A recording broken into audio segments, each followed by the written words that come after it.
फिर भी जंग सुंगी को यकीन था कि यह लड़का उससे कमजोर था। जंग सुंगी ने एग्जीक्यूटिव को बताया कि वो बहुत ज्यादा आत्मविश्वासी साबित हुआ है। जंग मिंचुल ने किसी इंसान को सबक सिखाया जो बहुत घमंडी था और उसे शिकारी के तरीके की याद दिला दी।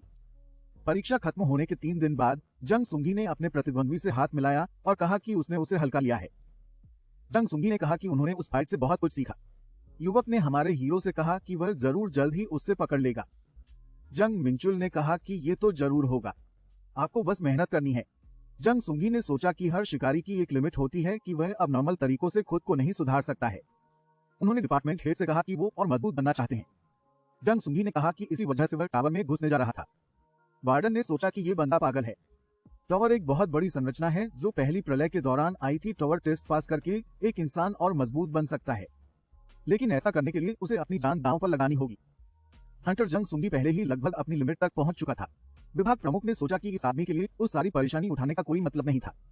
उन्होंने रिजाइन लेटर फाड़ दिया। आदमी ने कहा कि वो ऐसे नाटक करेगा जैसे उसने लेटर नहीं देखा था।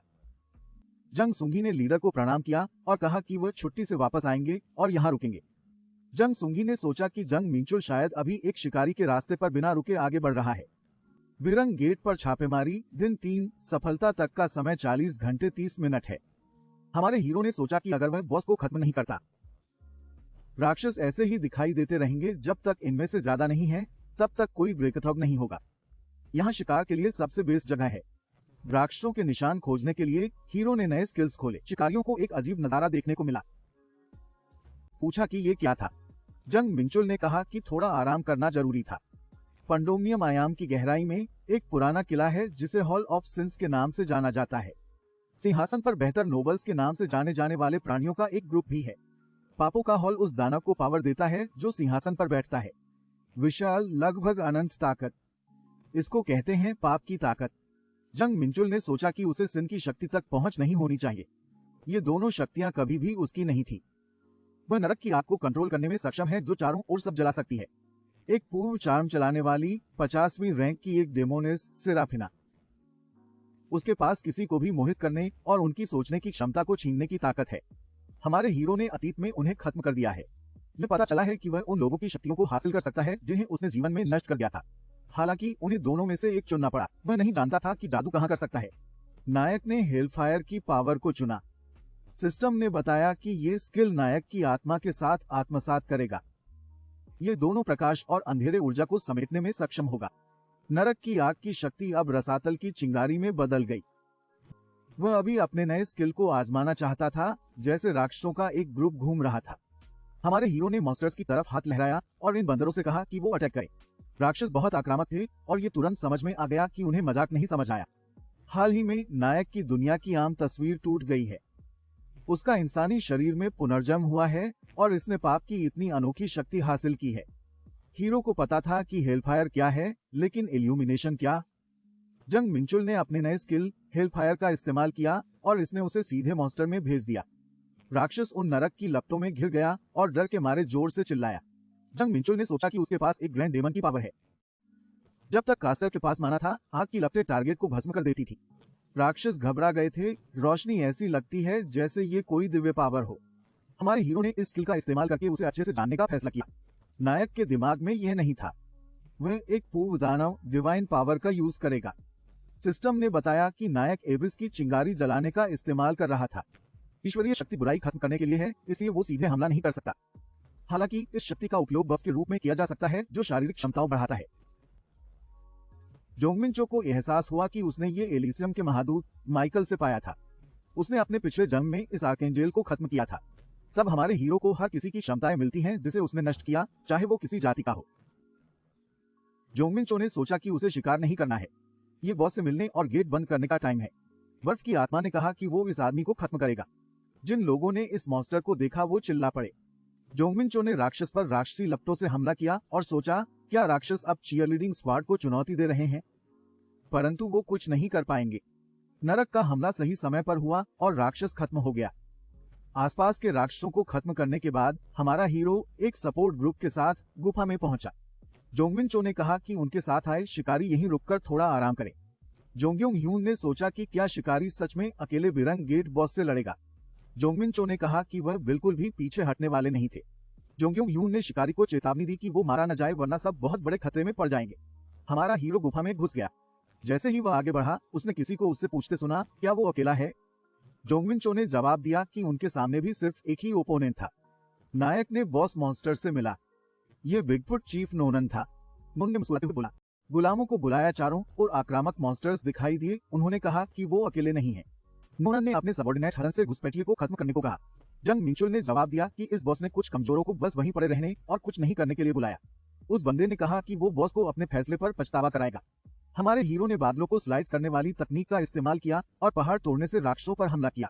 नायक ने एक रास्ता साफ किया और बॉस मॉन्स्टर के पास पहुंचा।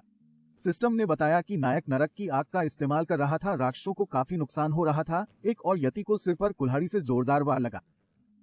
राक्षस दर्द में जोर से चिल्लाया। नोनन ने अपनी नाराजगी जताई और हमारे हीरो ने देखा कि आखिरकार बॉस ने पार्टी में शामिल होने का मन बना लिया था। नोनन ने आंखें चमकाते हुए खतरनाक अंदाज में कहा कि वह इस आदमी को खुद खत्म कर देगा।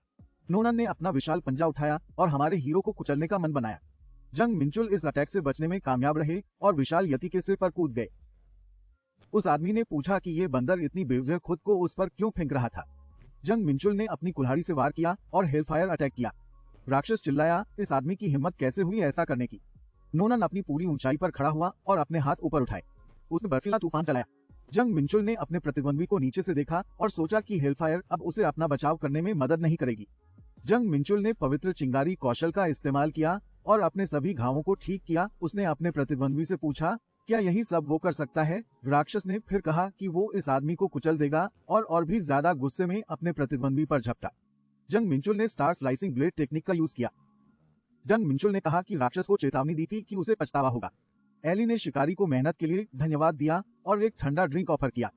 जंग मिंचुल ने माना कि उसने बहुत मेहनत की है। फिर भी अकेले बिरंग गेट बंद करने में काफी मेहनत लगती है। एली ने अपने वार्ताकार से कहा कि एक रंग का शिकारी भी अकेले शिकार नहीं जाता है। लड़की ने सख्त चेहरा बनाते हुए पूछा, क्या जंग मिंचुल को ये नहीं समझ आ रहा कि कितना खतरनाक है? जंग मिंचुल ये नहीं समझ पाया कि एली परेशान थी या बस गुस्से में थी। हमारे हीरो ने लड़की से कहा कि वो ज्यादा काम नहीं कर रहा, इसलिए उसे चिंता करने की जरूरत नहीं है। एली ने साफ किया कि उसने ये कहा था कि अगर जंग मिंचुल को कुछ हुआ तो हंटर एसोसिएशन को दिक्कत होगी। एली ने जंग यंगहुन को देखा और पूछा कि कमांडर यहाँ क्यों आया।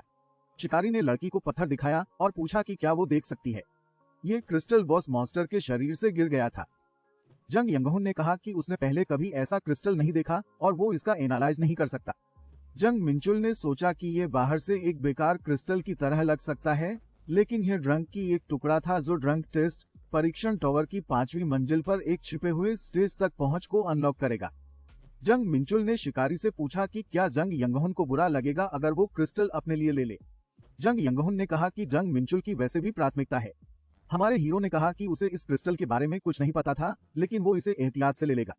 जंग मिंचुल ने सोचा कि भले ही वो अपनी यादों में खोदने की कोशिश करे, टावर इतना क्लासिफाइड है कि वो इसका एक भी निशान नहीं ढूंढ पाएगा। एली को अलविदा कहते हुए नायक ने कहा कि अगर उसे रैंक सी या बी गेट मिले तो वो उससे संपर्क करे। हमारे हीरो को आराम करने का टाइम नहीं था, उसे ट्रेनिंग की जरूरत थी। जब से चोंगहो गेट आया है तब से उन्होंने मार्शल आर्ट की ट्रेनिंग का एक दिन भी मिस नहीं किया। ये देखते हुए कि ज्यादा क्रैंक गेट और ऊपर नहीं है, इस समय उनके पास यही सबसे अच्छा ऑप्शन है। एक ड्रंक गेट से गुजरने की कोशिश करने से ज्यादा ट्रेनिंग करना असरदार है। एक फोन कॉल की आवाज आई, हीरो ने इसे लिया। श्री मार्टिन ने बताया कि उन्हें एक ड्रंक गेट मिला था जिसे क्लियर किया जा सकता था। शाखा के प्रमुख ने कहा कि एक इमरजेंसी उत्पन्न हुई थी।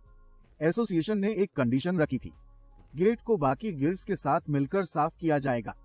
जंग मिंचुल हैरान था, क्या उसे सच में दूसरे हंटर्स के साथ काम की जरूरत थी? श्री मार्टिन ने कहा कि वो अनुरोध को अस्वीकार कर देंगे क्योंकि वो जानते हैं कि जंग मिंचुल अकेले शिकार करना पसंद करता है। जंग मिंचुल ने कहा कि कोई फर्क नहीं पड़ता, वह अन्य शिकारियों को एक्शन में देखने का मौका नहीं छोड़ सकता। गेट ज्योलाबुक प्रांत जोजू सियोल में है। युवा मिंचुल ने कहा कि यह बड़ा गेट है, उसे नहीं पता कि अंदर की जगह कितनी बड़ी है। ये एक अनसुना साइज है, आधे मिलियन से ज्यादा लोगों वाले शहर का आधा साइज। लड़की ने कहा कि 10 गिल्ड्स पहले ही एसोसिएशन का रिक्वेस्ट स्वीकार कर चुके हैं। दिखाई देने वाले मॉन्स्टर्स की संख्या विश्वास से परे होगी। पहले तितर-बितर हुए गिल्ड अब गेट से ब्रेकआउट को मुश्किल से रोक पा रहे हैं, मतलब कि ये स्थिति को सुलझाना बिल्कुल भी मुमकिन नहीं है। सरकार और एसोसिएशन गेट को जल्दी से समेटना चाहते हैं। एली ने देखा कि अगर चीजें ऐसे ही चलती रहीं और कोई ब्रेकथ्रू हुआ तो ये एक पूरी डिसास्टर होगी। युवा मिंचुल ने कहा कि ऐसा नहीं होने वाला है। लड़की को क्या लगता वो कौन है? एली ने सोचा कि वो लड़का बहुत घमंडी है। युवा मिंचुल ने कहा कि चिंता करने की कोई बात नहीं है। क्या ये सच में वही आदमी था जिसने गेट को टूटने से रोका था? ऐसा कहा जाता था कि उन्होंने यू सुंगू को पीछे छोड़ दिया और पहला नंबर लिया। युवा मिंचुल ने सोचा, क्या हर कोई दूसरों के काम में झांकना पसंद करता है? एली ने बताया कि यह सब इसलिए हुआ क्योंकि शहर में एक नया शिकारी आया था जो एक सम्मानित प्रतिद्वंद्वी को मात देने में सक्षम था। शिकारी जंग मिंचुल को कितना ध्यान मिलता है? लड़के ने कहा कि उसने ध्यान खींचने के लिए कुछ नहीं किया। एली ने कहा कि बहुत सारे गिल्ड अभी उसे देख रहे हैं। हमारे हीरो के पास एक युवक आया और पूछा, क्या यह सच में वही है? क्या यह सच में शिकारी जंग मिंचुल है? नायक ने अजनबी को देखा और सोचा, ये कौन हो सकता है? युवक ने कहा कि वो आपसे मिलकर खुश है और अपना परिचय देना चाहता है। एली ने दानव गिल्ड के गिल्ड मास्टर जंग युनसू को हेलो कहा। युवक हैरान हो गया। ये पता चला कि वह जाना था। ये पता चला कि उन्हें इस तरह की एक खूबसूरत ध्यान से सम्मानित किया गया था। औरत और वो बहुत खुश था। एली को बहुत गुस्सा आ गया। क्या यह सच में वह चर्चा करना चाहता था? जंग युनसू ने कहा कि हालांकि उन्हें ब्यूटी के साथ टाइम बिताने में मजा आया, वह आज उभरते स्टार से बात करने आया था। जंग मिंचुल ने सोचा कि किसी और दिन वो इस आदमी को भगा देता, लेकिन अब उसे लगता है कि उसने उसे पहले कहीं देखा है। उसकी खुशबू जान पहचानी लगती है। हमारे हीरो ने सच की आंखों को ऑन किया। उसने सोचा कि वो खुशबू को पहचानता है। हमारे हीरो ने आगे बढ़कर अपना हाथ बढ़ाया और अपना परिचय दिया। उनके प्रतिद्वंद्वी ने कहा कि युवक वैसा ही था जैसा उसने सुना था। उनका आत्मविश्वास उस टैलेंट के लिए बिल्कुल सही है जो इस देश के भविष्य को सुरक्षित करने के लिए जरूरी है। युवकों ने हाथ मिलाया और हमारे हीरो ने थॉट ट्रांसमिशन को एक्टिवेट किया। युवक ने कहा कि दानव वर्दे का मानव रूप काफी बढ़िया था। वार्ताकार बहुत चौंक गया। जंग मिंचुल ने सोचा कि जंग युनसू ये जानने के लिए बेताब होगा कि वह कैसे पता लगाया, लेकिन विचार संचरण बंद हो गया था। जंग मिंचुल ने सोचा कि शायद अपने प्रतिद्वंद्वी को उकसाना चाहिए। एली ने पूछा कि सपोर्ट टीम क्या? हमारे हीरो ने जवाब दिया कि वह पहले गेट का लेवल चेक करना चाहता था। जैसे ही वे अलग हुए, जंग युनसू ने विश्वास व्यक्त किया कि वे जल्द ही मिलेंगे। जैसे ही वह पास आया, हमारे हीरो ने कहा कि उसे लड़कों में कोई दिलचस्पी नहीं है। जंग मिंचुल ने अपने ओपोनेंट को छेड़ा। उसने समझा कि वो मना नहीं कर सकता और चारा ले लिया गया। पाल्बो गेट के अंदर दुश्मन फिर से मिले। जंग युनसू ने कहा कि शिकारी जंग मिंचुल अभी भी एंट्रेंस के चारों ओर लटका हुआ था। नायक ने कहा कि वो यहाँ किसी का इंतजार कर रहा था। वार्ताकार ने पूछा कि क्या वे पहले से जानते थे? जंग मिंचुल ने कहा कि दिखावा करने की कोई जरूरत नहीं है। हीरो ने सोचा कि वो राक्षसों को देख सकता है। जंग युनसू हंसे। वो चिंतित था कि उसकी पहचान उजागर हो गई है, लेकिन उसने नहीं सोचा था कि लोग इतने बेवकूफ होंगे। जंग मिंचुल ने पूछा कि क्या ओपोनेंट खत्म हुआ था? जंग युनसू ने पूछा, क्या जंग मिंचुल के पास एक भी सोच नहीं थी? उनकी ताकत को देखने के बाद विर्दी के गोबलिन में शानदार खासियतें थी। वह निरोध प्रभाव की वजह से फिर से पैदा हो सकता था और डार्क बपतिस्मा प्रभाव ने उसे प्रतिबंधों को बाईपास करने की इजाजत दी। हमारे हीरो को यकीन नहीं था कि वह इस बदमाश के खिलाफ 10 मिनट भी टिक पाएगा। उसकी लापरवाही का कारण यह था कि उसे यकीन था कि वह उस आदमी से नहीं हारेगा। जंग युनसू ने कहा कि वो अपने प्रतिद्वंद्वी को एक मौका देंगे अगर वो ये मान ले कि उन्होंने अपनी पहचान कैसे बताई। उस हालात में वह नरम रहेगा। हमारा हीरो इस आत्मविश्वास से वाकिफ था क्योंकि वह अपने पिछले जन्म में भी एक डेमन था। युगमिंचो ने सोचा कि अब दानव के अहंकार का इस्तेमाल करने का सही समय है। क्या यह सच में एक मजाक है, दानव और दया? जंग युनसू ने कहा कि वह सिर्फ शिकारी की जिंदगी को बिना दर्द के लेना चाहता था। सर्वोच्च द्वारा उसे दी गई ताकत और उसके बाएं हाथ में सील की गई। युगमिंचो ने अपने ओपोनेंट को थोड़ी देर चुप रहने को कहा। यदि वह इतना बातूनी है तो वो हाई स्कूलर सिंड्रोम से परेशान होना चाहिए। जंग युनसू गुस्से में आ गया और चिल्लाया। युगमिंचो ने अपने प्रतिद्वंद्वी के अटैक का इंतजार किया। एक दानव को धोखा देना सबसे आसान काम है। हमारे हीरो ने हेलफायर को एक्टिवेट किया। विरोधी अटैक करने की तैयारी कर रहा था। जंग युनसू को समझ नहीं आ रहा था कि वो क्यों कांप रहा। क्या ऐसा हो सकता है कि उसके ओपोनेंट की फिल्म्स खतरनाक थी? युगमिंचो ने अपने ओपोनेंट से पूछा, क्या उसे सच में अभी इसका एहसास हुआ? कोलाहल में हर दानव पाप की ताकत को पहचान लेगा। राक्षसों में शक्ति को पहचानने की बुनियादी प्रवृत्ति होती है। वर्डी ने स्वाभाविक रूप से समझा कि उसके सामने वाला दानव एक हाई लेवल का दानव था। युगमिंचो ने अपने प्रतिद्वंद्वी से कहा कि वह वही था जिसने फ्लेम एरा बनाया, सभी स्पार्क्स का पिता और डिस्ट्रक्शन का सिंबल। युगमिंचो ने अपने प्रतिद्वंद्वी को बताया कि फ्लेम लॉर्ड ने उसकी कॉल का जवाब दिया। जंग युनसू ने घुटने टेक दिए और लॉर्ड इफ्रिट को बताया कि वह डेमन रेस का वर्देसनिल था और उनसे मिलने का अनुरोध करना चाहते हैं। जंग युनसू को समझ नहीं आया, इतने दूरस्थ आयाम में लॉर्ड इफ्रिट कहां से आएंगे? वो तो एक बहुत ही ताकतवर डेमन है। लेकिन उसकी आत्मा खराब हो गई और पावर की उसकी तलाश उसे एक दानव बना गई। उसकी लपटें अपनी बेरहमी के लिए जानी जाती हैं। जंग मिनचुल ने कहा कि उन्हें अपने प्रतिद्वंद्वी से निपटने में खेद है क्योंकि वो माना का इस्तेमाल अच्छा था, लेकिन फिर भी उसे अपनी दृष्टता के लिए सजा मिलनी चाहिए। जंग मिनचुल पर दया आ गई। यदि पछतावे का कारण बहुत अच्छा था तो वह आग से बपतिस्मा की सजा के बारे में अपने शब्दों को वापस ले लेगा अगर जंग यूसु उसका सेवक बन गया। जंग मिनचुल ने कहा कि ऐसा करने से जंग यूसु अपने पापों का प्रायश्चित करेगा और उसकी टैलेंट बर्बाद नहीं होगी। नरक की आग विनाश के नाम पर बनाई गई एक ताकत है। यह हमेशा चलती रहती है ताकि इसे एक खास फॉर्म में रखने के लिए बहुत ज्यादा कंट्रोल और फोकस की जरूरत हो। यदि जंग यूसु उसका ऑफर ठुकराता है और अटैक करता है तो उसे मदद मांगनी पड़ेगी। हालांकि उसके पास एक हाई लेवल दानव का असिस्टेंट बनने से मना करने का कोई कारण नहीं था। जंग मिनचुल चाहते थे कि उनका प्रतिद्वंद्वी हुक काटे और उसका पीछा करे। जंग यूसु ने कहा कि उसे पता था कि लॉर्ड इफ्रिट जैसा ताकतवर प्राणी उसकी क्षमता को देखेगा। वह लॉर्ड इफ्रिट द्वारा पहचानी गई प्रतिभा का मालिक है। ये सोचकर डर लगता है कि वह कितना खास है। जंग यूसु ने कहा कि वो उसकी महानता से जलता था। सभी ने उसे पहचानने से मना कर दिया, लेकिन वो जानता था कि लॉर्ड इफ्रिट जैसे बड़े इंसान को समझ में आएगा कि वह कितना खास है।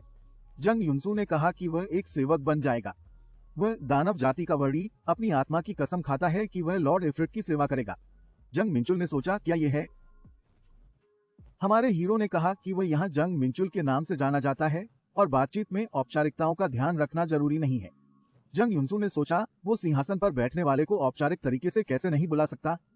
जंग मिनचुल ने याद किया कि पहले नहीं। संचार में कोई दिक्कत नहीं थी। नायक ने अपने वार्ताकार से पूछा कि क्या कोई और डेमन थे जो उसकी तरह पृथ्वी पर आए थे।